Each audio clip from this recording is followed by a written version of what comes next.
Isang mapagpalang araw po sa ating lahat. Ako po si Nicole Castillo and welcome po sa aking daily devotion. So, ang topic po natin ngayon is blessedness of God.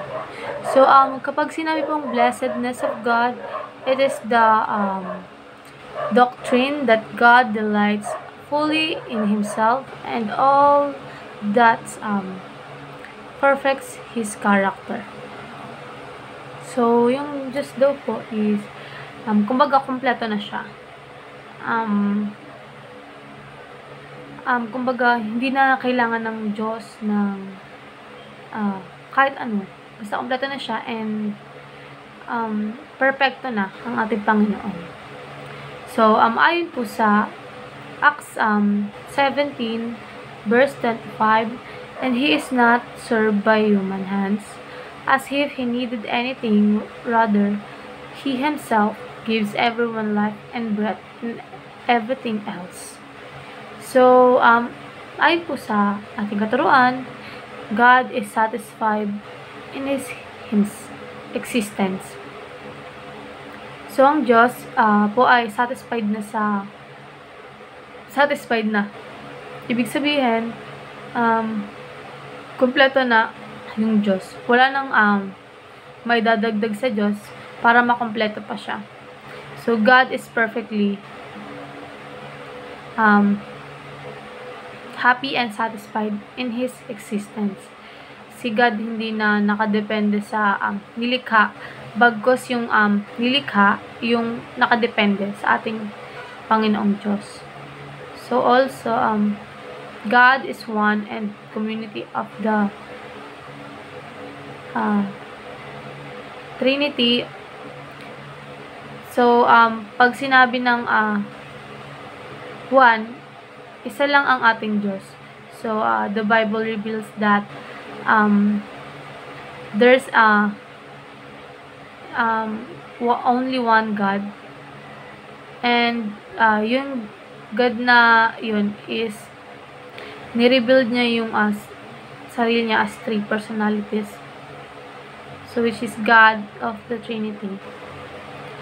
So, next is God made us for His pleasure and share His joy. So, bakit nga daw po tayo nilikha ng Diyos? Kung hindi naman daw po niya tayo kailangan. So, nilikha po tayo ng Diyos para sa Kanya and for His own pleasure. Hindi niya tayo kailangan pero nilikha niya tayo at shinare niya ang joy niya sa atin. Kumbaga, nilikha niya tayo for His own glory. So, gusto ng Diyos dapat masaya lang tayo, punong-puno tayo ng kagalakan at kasiyahan sa ating buhay. So, para naman po sa ating application, do not be entitled as if God owes you something. So, hindi naman tayo kailangan ng Diyos, pero nga po, nilikha tayo ng Diyos for His own glory and to share His joy and love. Pero, dapat daw maging entitled tayo.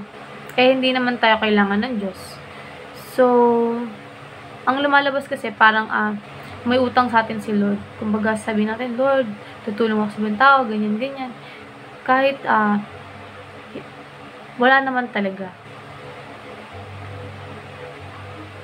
So, kahit, hindi ka pa nagpapala, or, dapat magpasalamat ka pa rin at manampalataya ka pa rin sa Panginoong Jesucristo. Dahil, nilikha ka niya for His glory.